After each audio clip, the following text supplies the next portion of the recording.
அதிகமான நேரங்கள்ல வாழ்க்கை கடுமையானதாக நீங்க ஃபீல் பண்ணும்போது, கடுமையானதாக நீங்க உணரும்போது, ரொம்ப கடினமானதாக நீங்க உணரும்போது, ஒரு சில விஷயங்கள, ஒரு சில புரிதல்கள, ஒரு சில அண்டர்ஸ்டாண்டிங்க உங்களுக்குள்ள எடுத்துக்கிட்டா மட்டும் தான், நீங்க வாழ்க்கையில கொஞ்சமாச்சும் நிம்மதியா வாழ முடியும்.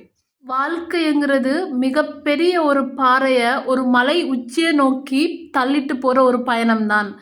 ஆனா, ஒருபோதும் அந்த மலை உச்சிய அடைய போறதில்ல. வாழ்க்கைங்கிறது தினம் தினம் கடினமா தான் இருக்க போகுது. இன்னைய விட நாளைக்கு கடினமா தான் ஆகப்போகுது அப்படின்னு சொல்லி மிகப்பெரிய தத்துவவியலாளர் சொல்றாரு. அதோட சேர்த்து இந்த அந்த மாதிரி கடினமான வாழ்க்கைய, நீங்க உங்களுடைய ஒரு சில புரிதல்கள்னாலயும், நீங்க உங்களுடைய ஒரு சில சிந்தனை மாற்றங்கள்னாலயும், நீங்க அந்த வாழ்க்கைய இலகுவானதா பார்க்கலாம் அப்படின்னு சொல்றாரு. இலகுவானதா மாற்றலாம் அப்படின்னு சொல்றாரு. ஸோ, இங்க பண்ண வேண்டியதெல்லாம், நீங்க வாழ்க்கை டெய்லி கஷ்டமா தான் இருக்க போது. ஒவ்வொரு ஆளுக்கும் ஒவ்வொரு விதமா, ஒவ்வொரு வித்தியாசமான கஷ்டங்கள் வரத்தான் போகுது. ஆனா, என்ன கஷ்டமா இருந்தாலும், அந்த கஷ்டத்த நீங்க பார்க்குற விதத்த மாத்தணும். பார்க்குற பார்வைய மாத்தணும். அத எதிர்கொள்ற விதத்த மாத்தணும்.